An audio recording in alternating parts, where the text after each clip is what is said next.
Well, good evening and a very warm welcome on behalf of Milim to this evening's presentation. And it's good to be back after a couple of weeks off. We now should be delivering you a program every week for the foreseeable future. So welcome to you wherever you are in the UK and indeed wherever you are in the world.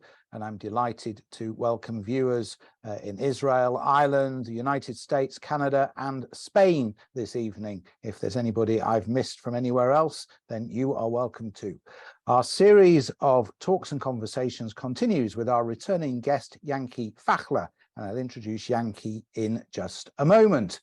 A little bit of housekeeping first. Please do ask questions. You can do this by using the Q&A facility on your screen. Simply type in what you'd like to ask. And as ever, we will do our best to get through as many of your questions as we can. There's also a chat facility on your screen, and you can use this if you want to send a message to all of the other participants on this webinar. And finally, we are recording this event. You'll find it in the next couple of days on our website at milim.org.uk.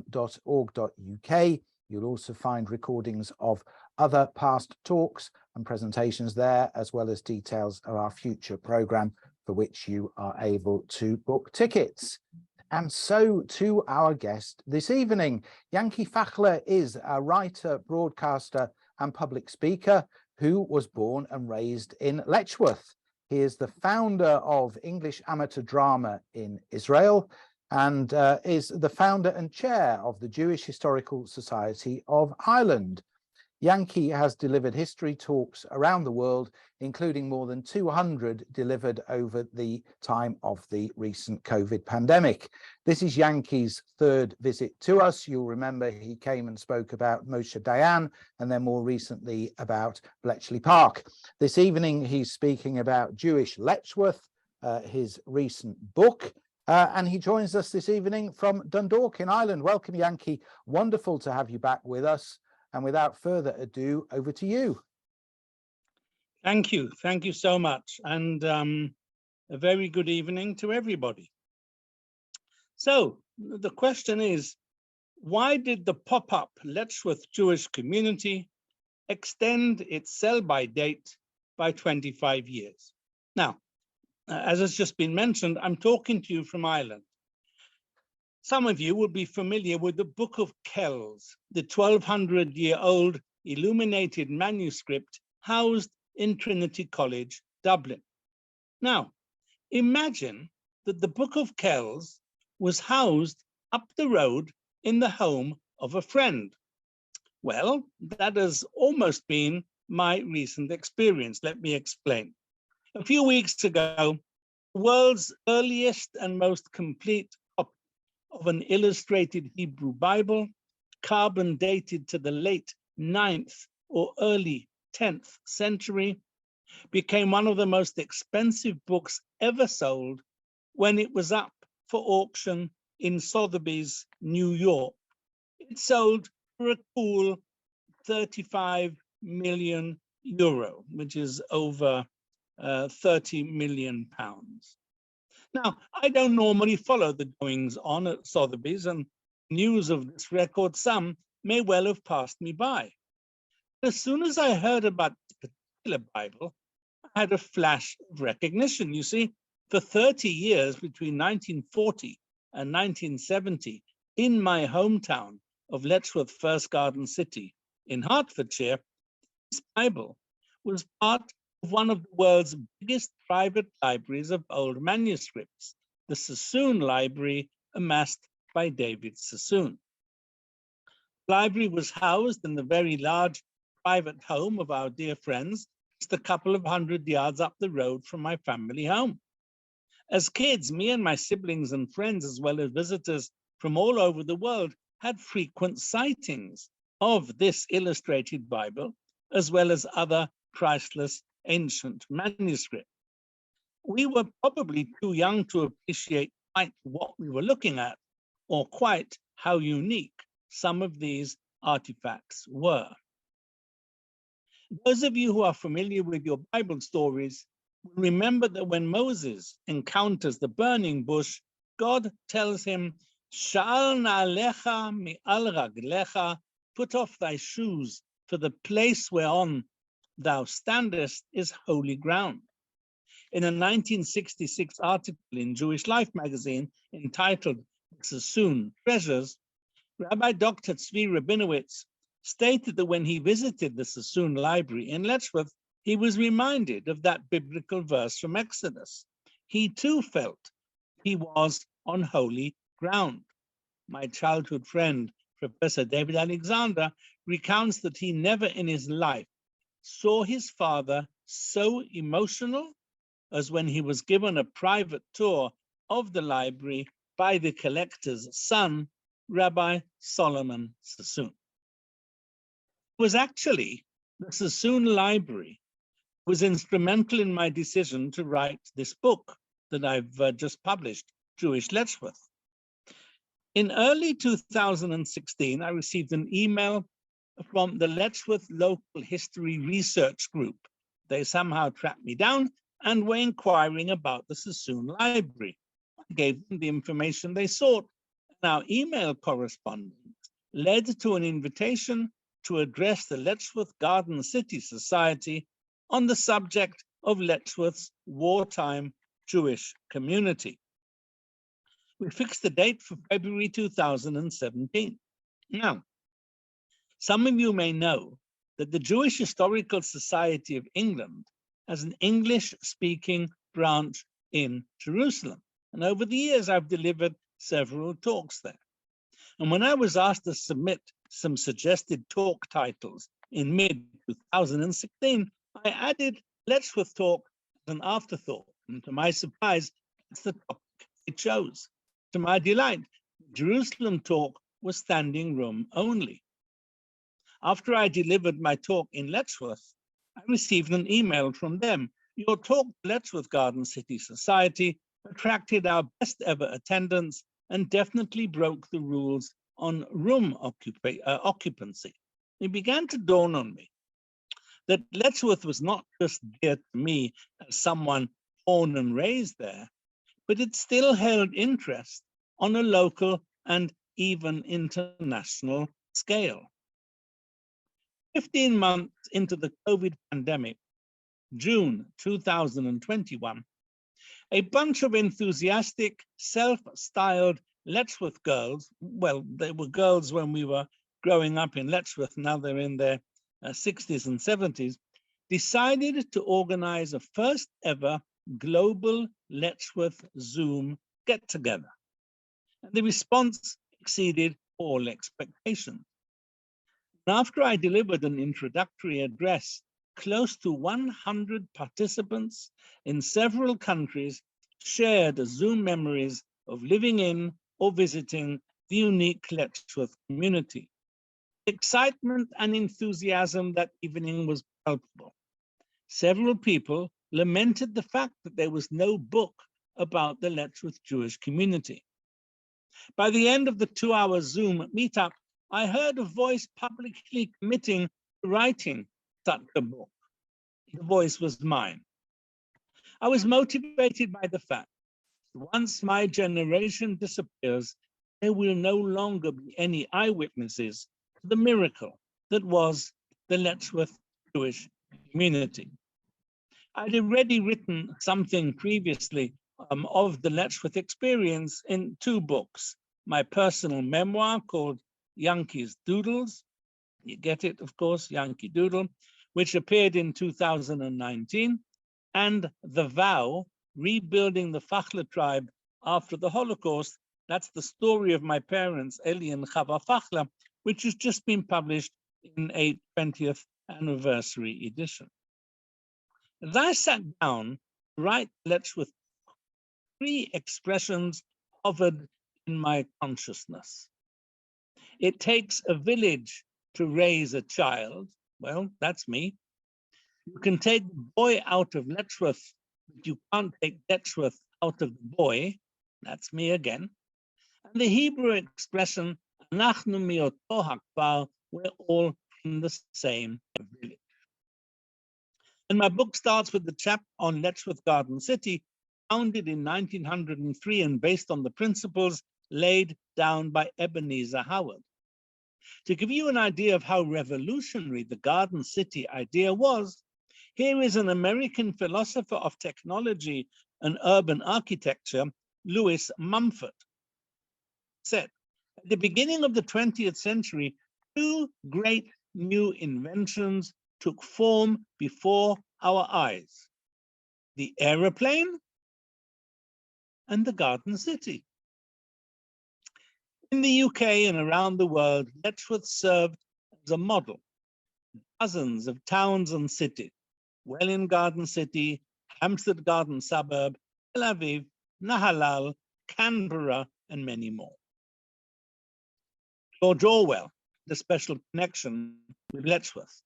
He lived for several years in a nearby village where he developed many of the ideas espoused in his greatest novels, Animal Farm in 1984. When I used to camp at the Letchworth Public Library, study for my A-levels in the early 1960s, I had no idea that a mere 20 years earlier, Orwell used to cycle to that same library to conduct his research. Orwell famously claimed that Ebenezer Howard's doctrines brought to Letchworth every fruit juice drinker, nudist, sandal wearer, sex maniac, Quaker, quack, pacifist, and feminist in England. Now, he wasn't wrong about Letchworth's reputation as a mecca for cranks. The Daily Mail ran sightseeing trips to see the weird folk of Letchworth, who are often caricatured by outsiders as idealistic and otherworldly. So, since this evening, I'm asking, why did this pop-up Jewish community extend its sell-by date by 25 years? The first question we need to ask is, why Punkt in Ebenezer Howard's utopian Garden City? How did a Jewish community come there in the first place? And for the answer, you need to draw an arc of about 30 to 50 miles around the Jewish areas of 1930s London. Along that arc, you will identify 20 what I describe as pop-up satellite communities, towns where London Jews sought temporary refuge from the bombing raids at the start of World War II. Amersham, Beaconsfield, Bedford, Berkhamsted, Chesham, Dorking, Epsom, Guildford, Hemel Hempstead, High Wycombe, Hitchin, Maidenhead, and Slough, St Albans, Staines, Welwyn Garden City, Woking, and Worthing, and of course, Letchworth Garden City. With very fortuitous timing, London property developer Abba Bornstein just completed building a workers' estate in Letchworth, two parallel streets, Allmead and Mulway, which lay empty in 1939. But when the war broke out that year, many London Jewish families looked for somewhere that was unlikely to be a bombing target. And because Bornstein was a religious Jew, word spread among the Orthodox community in London about this particular pop-up community. And Abba's 300 empty, small terraced, 3 up, 2 down houses soon filled with Abba's family, friends, colleagues, as well as with ultra-Orthodox families from the Stamford Hill area. Which is why all the Jewish communities that popped up around London at the start of the war, Letchworth was unique in that it was dominantly Orthodox. I'm sure you all know the old Jewish joke about the Jewish guy who's marooned on an uninhabited desert island. And when he's eventually rescued, his rescuers see that he has built 2 shuls on the island. And when they ask the guy why, he points at one shul and claims, "In that one, I never step foot." Well, for a while in Letchworth, there was almost a mirror image of this joke. In scenes straight out of Monty Python's Life of Brian, with the People's Front of Judea and the Judean People's Front, two rival Orthodox Hebrew congregations sprang up in Letchworth. Lots of famous rabbis lived in Letchworth during the war, including Rabbi Isidore Epstein, Rabbi Eliyahu Lapian, Dayan Abramsky, Rabbi Dessler, and many, many more. In fact, there were so many rabbis, not all of them found work in Letchworth and had to commute to London or seek work further afield. Some of the families who lived in Letchworth during the war included Bornsteins, the Sterns, the Shishas, the Lunzers, the Foxes, the Persoffs, the Fachlers, the Kirsches, the Pollocks, the Kornbluths, the Freudmans, and more, including schoolboy Ephraim Halevi, who later became the head of the Mossad. The war years saw the Letchworth Jewish community develop infrastructure of a much larger community, with one important difference. Apart from a mikveh, the community did not build or own any real estate. No synagogue, no school, no cheder, no cemetery. Apart from the homes that wealthier members of the community purchased outside of Abba Bornstein's estate, no physical footprint.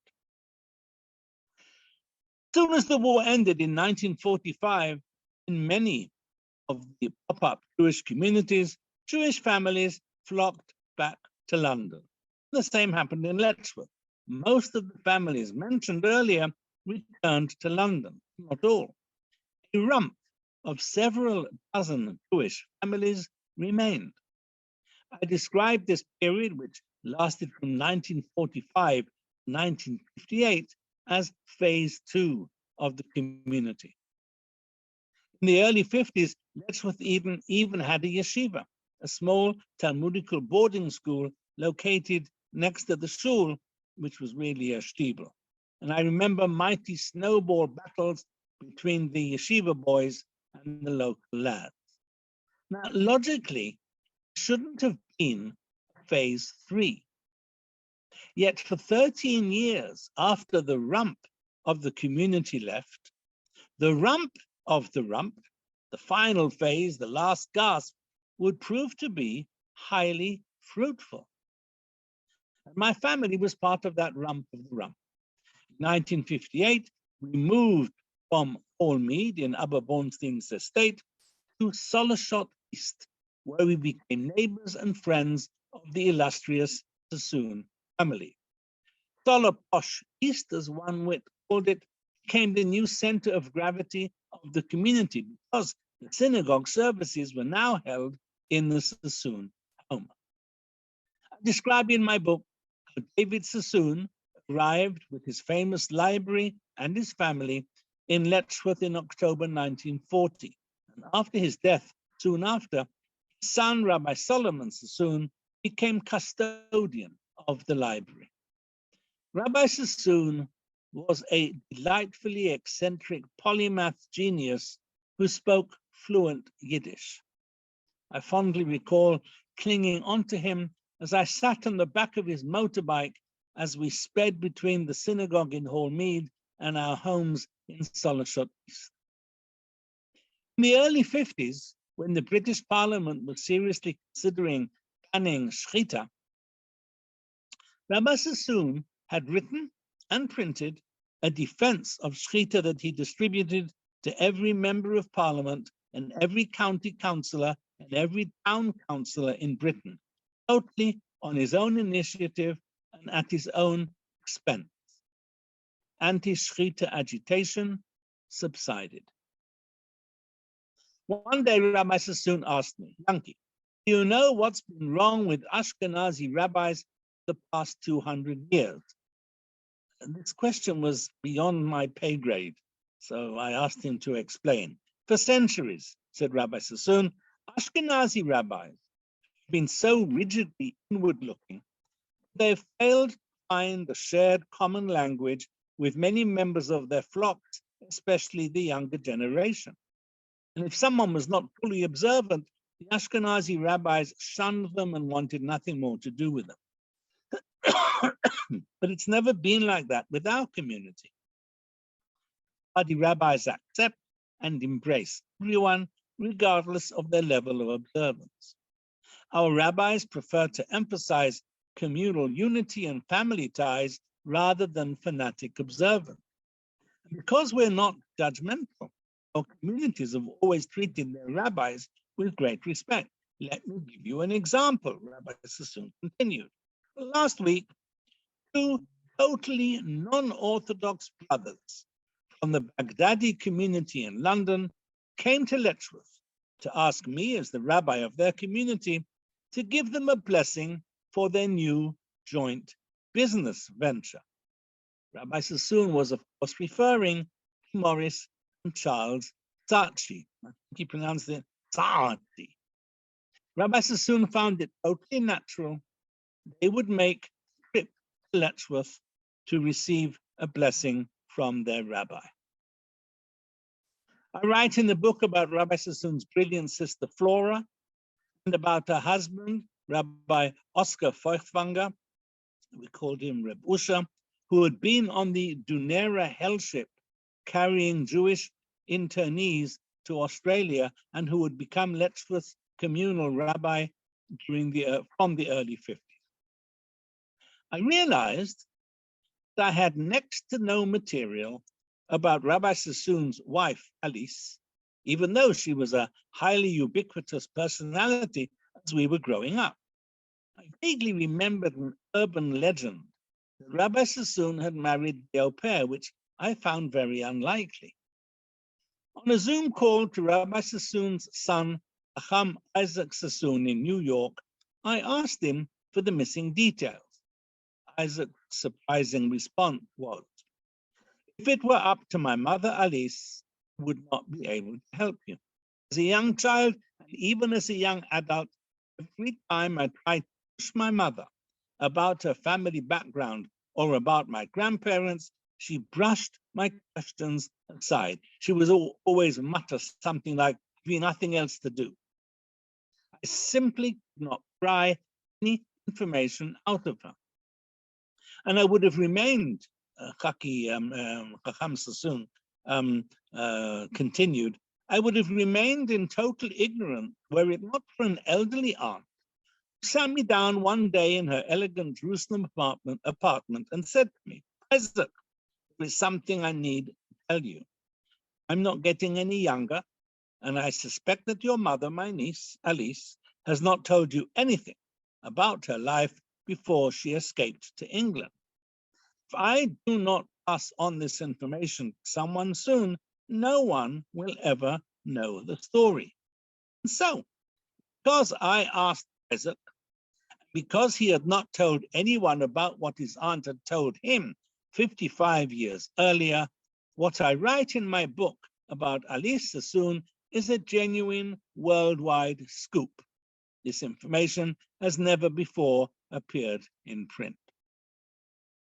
I mentioned the Mossad earlier.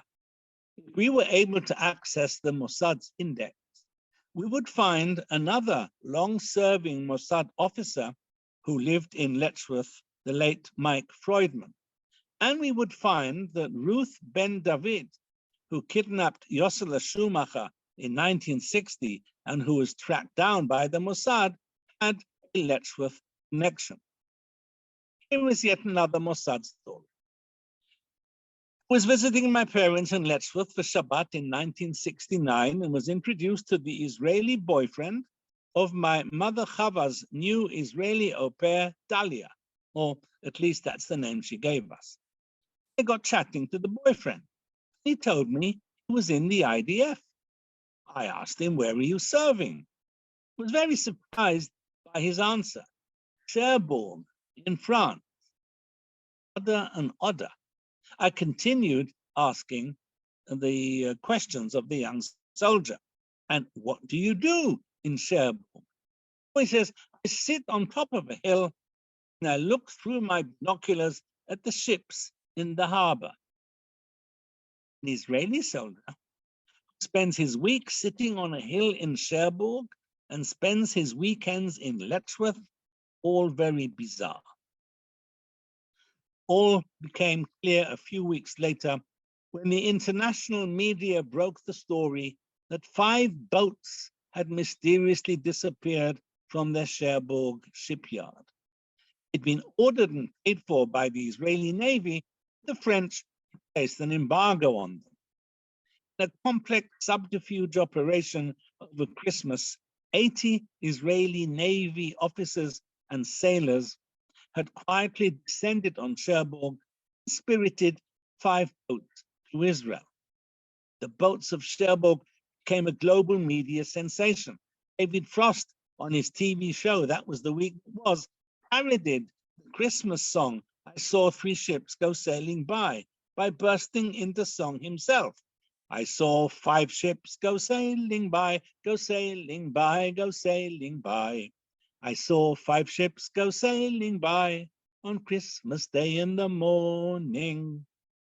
As soon as I heard the news, I realized my mystery soldier was most certainly part of the disappearance of the ships of Cherbourg. He really had been looking through binoculars down on Cherbourg Harbor. By the time the story broke, it was almost certainly already in Haifa. Needless to say, his visits to Letchworth ceased, and Dahlia also disappeared at the same time, which leads us to believe Letchworth was part of the cover story and that Dahlia probably wasn't called Dahlia. The entire duration of the Jewish community, throughout all the various phases, there was a thriving cheder, Hebrew classes. After the war, Rabbi Sassoon started paying taxis to bring children from miles around to the cheder. I like to think that his generosity was repaid when many of these children from completely non-orthodox homes went on to become prominent rabbis and educators.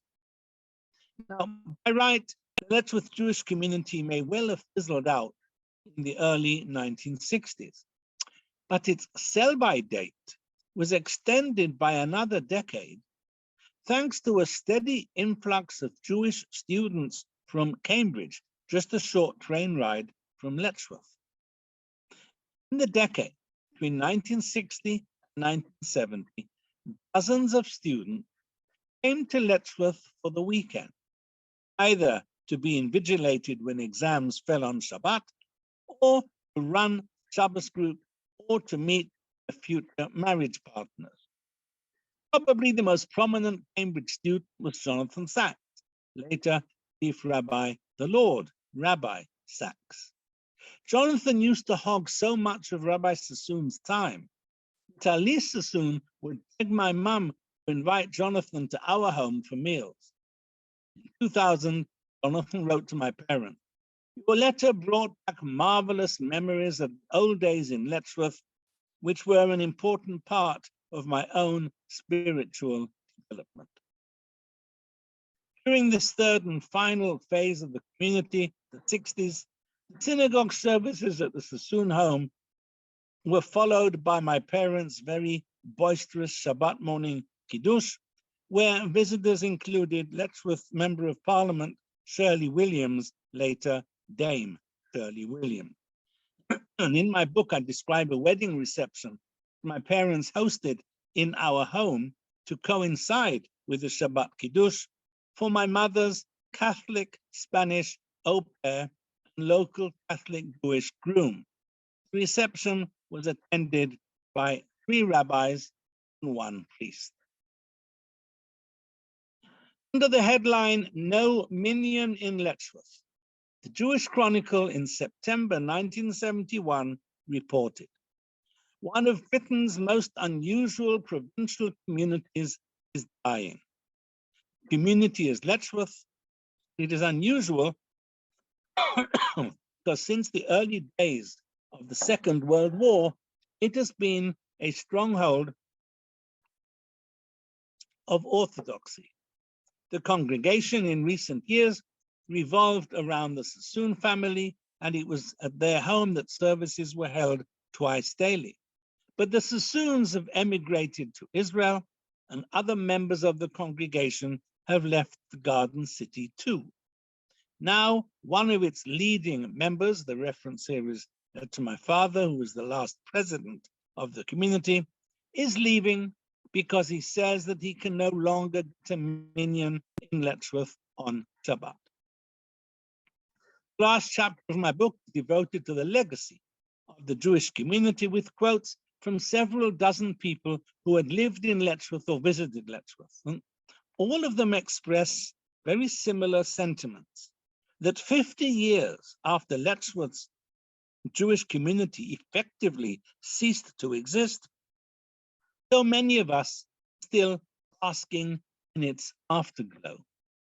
Harry Leitner, headmaster of the Talmud Torah, describes the two pyramid houses on Sollershott East, the Sassoon Feuchtwanger house and the Fachler house. Former Cambridge student Aviva Zornberg describes the three magical families, the Sassoons, Feuchtwangers, the Fachler. Eric Pollock spoke for many when he wrote, "The fact that so varied a group could form themselves in a tightly knit and coherent community says much about our life. This unique community saw Orthodox families coexist harmoniously with non-Orthodox families, Ashkenazi families with Baghdadi families, wealthy families with working class families. And above all, I recall the wonderful people. Their tolerance," he said, "and understanding were without doubt Letchworth's most outstanding legacy.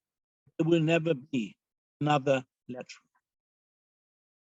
50 years after Letchworth's Jewish community ceased to exist, my book, Jewish Letchworth, fills the gap in Anglo-Jewish history and in local Letchworth history.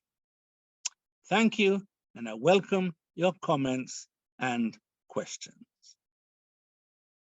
Well, thank you, Yanky. That was a really fascinating overview of the subject, and I can't recommend your book enough. I mean, you've really only given a taster of what's in there, but it really is a joy to read, even for someone like me who has no connection whatsoever with Letchworth. If any of our audience have any questions for Yanky, please do put them in the Q&A now, and we'll ask them. I was interested in these houses that Abba Bornstein built. 300 houses speculatively. It's almost unbelievable that anybody would do anything at such scale and such expense. What kind of person was he? He was a very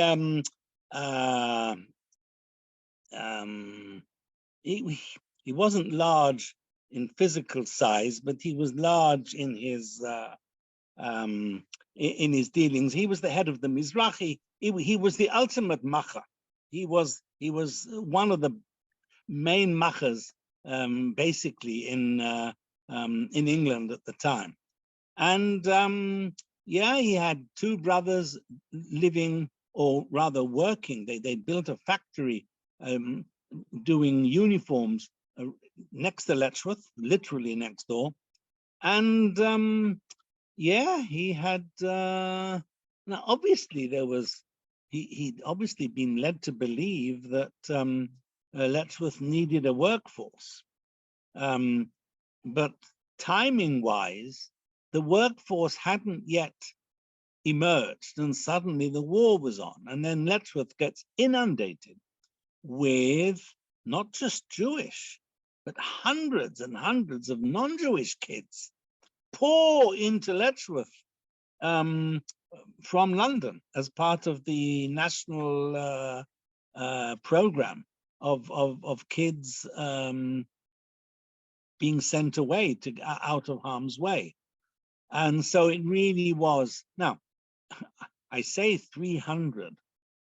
By the end of the war, many of these homes had like 10 people in these tiny homes, 10 people living there, not all of them, obviously, but because refugees would continue coming through the war. More and more people came, even during the war, from London. And so the place was very vibrant, very cramped, but very rich in its, I suppose, in its closeness, in its communal activities. Now, there were a handful of families that had proper homes, big homes, that were not literally not on that side of the railway track. There was a railway track which divided the Hallmead and Mulway. But it was a great place to grow up. Maybe felt even like a little bit of a ghetto, but not in any, not in a bad way. I don't know how long Bornstein kept that. Several years after the war, he was still renting these places out. So yeah, good timing. Although perhaps not a huge financial success for him in the short term, from what you've not at all, because the government told him how much he was allowed to take, how much he was, how much he was allowed to charge, and it was a pittance. So I think there must have been other deals going on.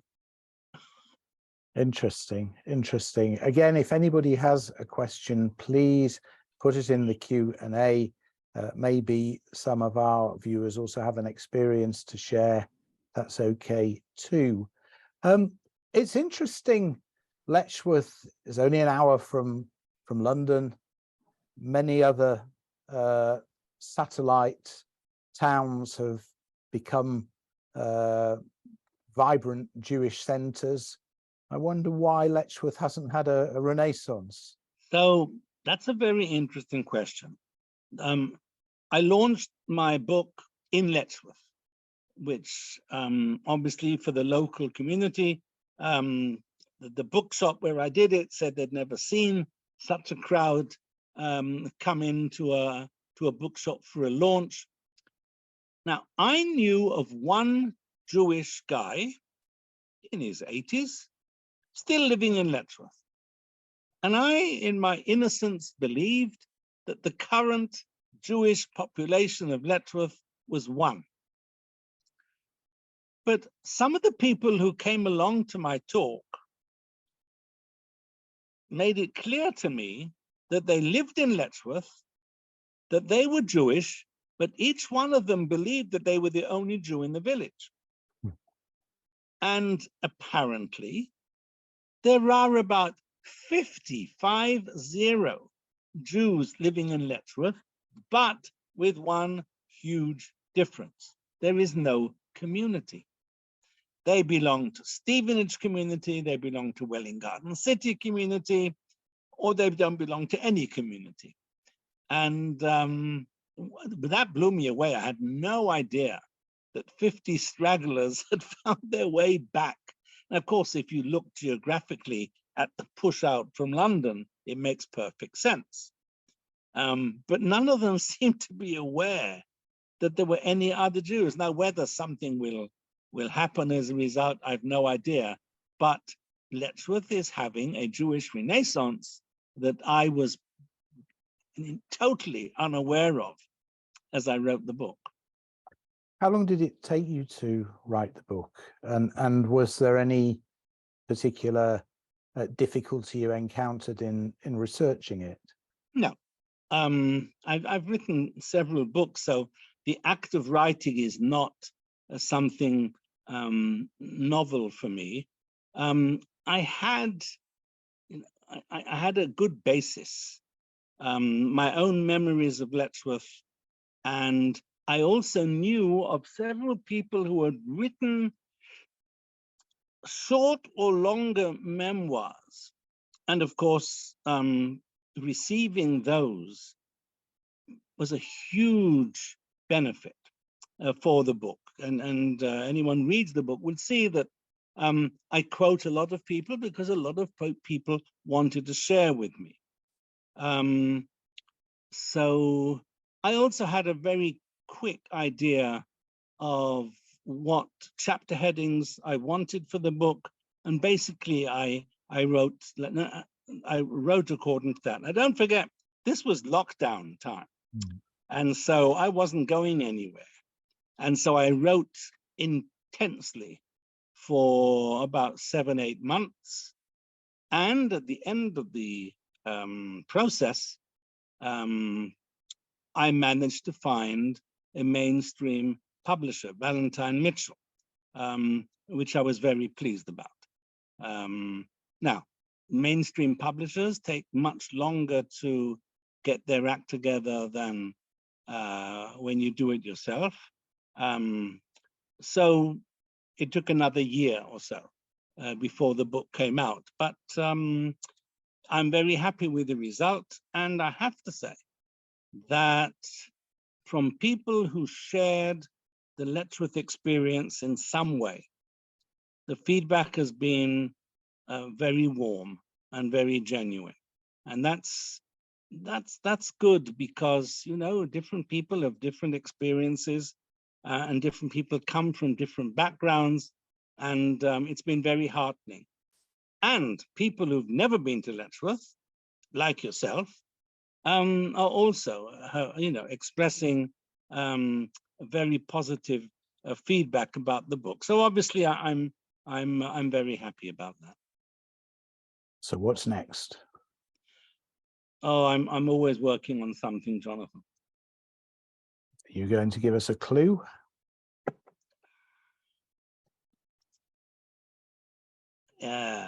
Yes. During COVID, I delivered, as you mentioned earlier, hundreds of talks.